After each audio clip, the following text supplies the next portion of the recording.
The issue is they're not the media. What does it mean? What does it mean to be the media? Did he say you're not the news? Let's play that again. Thank you. My first question was going to be, My message today saying like, we are the media. You are the media. My message to Elon Musk is bullshit.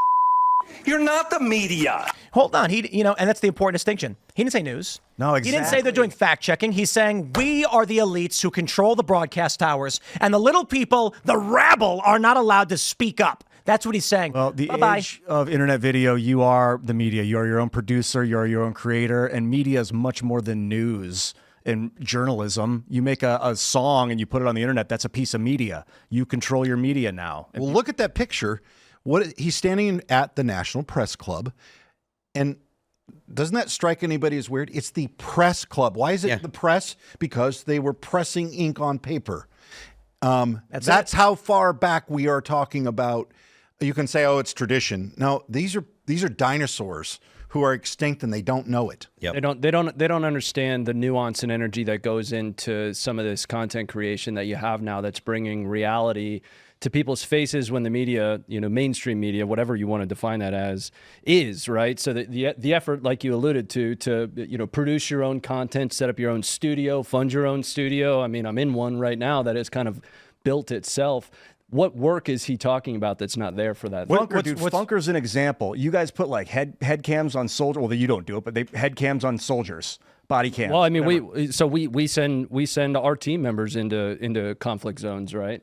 I mean, we're a step beyond that. I'm talking about more the people that try to provide that expert nuance on things, where you'll have, this media segment that's like a 4-minute long hit on such a nuanced topic like war. You really need these creators in spaces that are available, like Twitter, to really provide the additional context and nuance necessary to distill something like that. Because watching the news, you can ingest the entirety of the news, but being able to then digest that information, do you have enough context and nuance to do that? I don't think you do, because again, and I've done some of these spots, it's a 4-minute. You get 4 minutes to relay your information. The fascinating thing about this guy losing his mind is that I'm like, bro, it's been 14 years, right? Axios has been around for a long time, Twitter at the time. And I remember during the Arab Spring, and then during the Spain, what was it, like an M24 movement it was called, and then, of course, Occupy Wall Street, everybody was using Twitter to report and relay information. And the news media at the time was saying, look at this social media, citizen journalism. Now, the funny thing is, these people lost their minds, and to this day, they still don't know what citizen journalism is. And I'll give you the distinction because this is important. The only reason anybody gets the definition of citizen journalist wrong is because scumbags like this guy and the elites who face losing their job want to make sure they disparage and discredit an independent media. Citizen journalism is this. A guy is walking his dog. A car crashes and he pulls out his phone and he films it. He uploads the video. He walks home with his dog. He never engages in journalism again. Citizen journalism was coined as a reference to regular people posting video and photos to the internet. However, what ends up happening is we now have on X, and we've had for some time now, but now it's getting particularly more prominent, especially with the ability to make money, accounts that exist solely for the purpose of reporting news. That would just be a journalist, a regular journalist. Mario Nawfal, for instance, a guy who has a team, they collect information, they disseminate it on Twitter. Or on X, he's got a big show. This is a guy who is not a citizen journalist, but the corporate press has long called any independent personality citizen journalist because in these circles, in the press club and at these events like News Exchange, they all understand that to mean these people are not journalists. They accidentally are reporting news. So that's why when I hear people using their language, I reject. I say that's not what citizen journalism is. And I'm proud to say that 13 years ago, I went to, this is around 11 or 12 years ago, I went to News Exchange in Morocco, and I sat in front of a crowd of several thousand journalists, and I said they should all be fired from their jobs, every single one of them, because they have no idea how to use technology, and they're reporting in archaic ways that do not reach regular people. And here we are, finally, this guy is now screaming, having figured it out.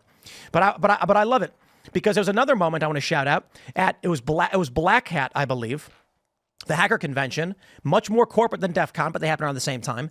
And there were these like powerful, there was some panel was happening on digital media, social media. And the people who run these big companies, there were a couple people on a panel. Someone asked in the audience, why should we care what you have to say? We can get information from regular people on social media. And they lost their minds. Dude, it's about time these dinosaurs accept that they are trying to ban the internet to save libraries. The situation that he neglects to even address is the fact that the corporate media failed miserably during COVID.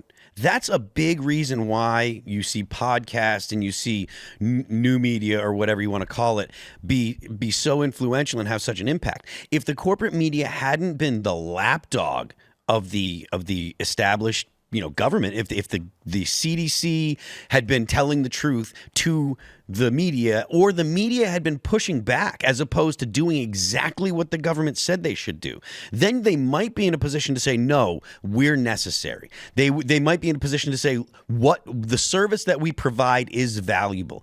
But they were a literal arm of the government. They were a propaganda machine, and they did whatever the government said. There was so much pushback about the idea that it came from China. Just saying that it came from China would get you called racist and stuff. And I'm not going to get into the many things that turned out to be untrue during COVID, but the fact that the media was doing exactly what the government wanted them to do, and they did it because they wanted the access to the government, and they wanted to know that they would get a cushy job, or they would be able to get someone's home phone number so they could get the scoop, so they could get the information out to the population fastest. And it was total. They totally abdicated their initial job, which was to hold powerful people accountable. They became just a propaganda arm, and they